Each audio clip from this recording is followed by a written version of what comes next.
رفیع اللہ، پہلے مجھے یہ بتائیے کہ جو تجاوزات کے خلاف آپریشن ہو رہا ہے تو یہ تجاوزات تھیں انلیگل تھیں، پہلے کوئی نہیں جاگا، اس حادثے کا انتظار تھا، کیا نوعیت ہے اس آپریشن کی؟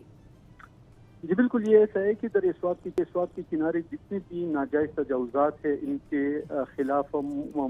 مختلف اوقات میں آپریشن شروع کیا جاتا ہے، تاہم سیاسی بنیادوں پر وہ آپریشن پھر روک دیا جاتا ہے۔ ابھی جب گزشتہ دنوں سیلاب کی وجہ سے جو ریل آیا تھا اور جو لاشیں گری تھی، سوات کے لوگ اسے قتل عام کہتے، اسے پانی میں بہہ جانے کا واقعہ نہیں کہتے، بلکہ اسے حکومت کی نااہلی اور مقامی انتظامیہ کی غفلت قرار دیتے ہوئے اسے قتل عام قرار دے رہی ہے۔ اور سوات کے لوگ جو ہے یہ مطالبہ کرتے ہیں، کیونکہ گزشتہ روز انہوں نے پروٹیسٹ بھی کیا تھا اور ان کے کافی مطالبات تھے، لیکن انہوں نے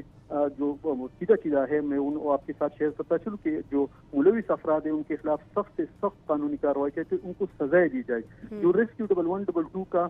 کے نام سے جو نام کا ادارہ ہے، ان کے پاس نہ اکوپمنٹ ہوتی ہے، نہ وہ ٹائم پر پہنچ جاتے ہیں۔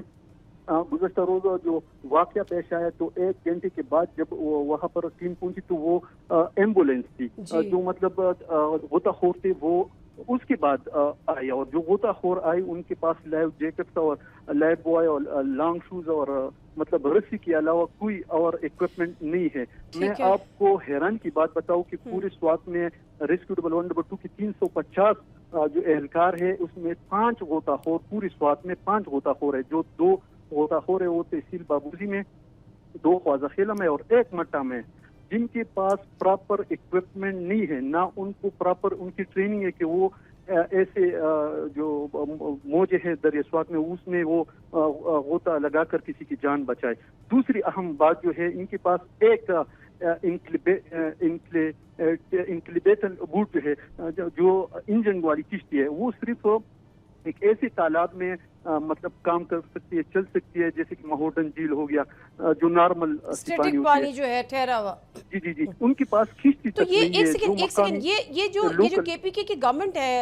رفیع اللہ، یہ کنزیکٹیو 11واں سال ہے، تو کبھی یہ ریسکیو ورک، امدادی سرگرمیاں کس طرح ہوں گی، اس پہ کبھی کوئی توجہ دی ہی نہیں گئی اس اسٹرکچر پہ؟ بالکل یہی تو مسئلہ ہے جو میں نے آپ کا سوال ڈائیورٹ کر کے میں ریسکیو کے اس پہ آ گیا۔ آپ نے آپریشن کا سوال کیا تھا، لیکن سب سے اہم جو مسئلہ تھا یہی تھا، اس وجہ سے میں آپ کے سوال کو ڈائیورٹ کر کے یہاں پر آ گیا۔ اصل ایشو یہی ہے کہ ان پی ٹی آئی کی حکومت کو ابھی 11 سے 12 سال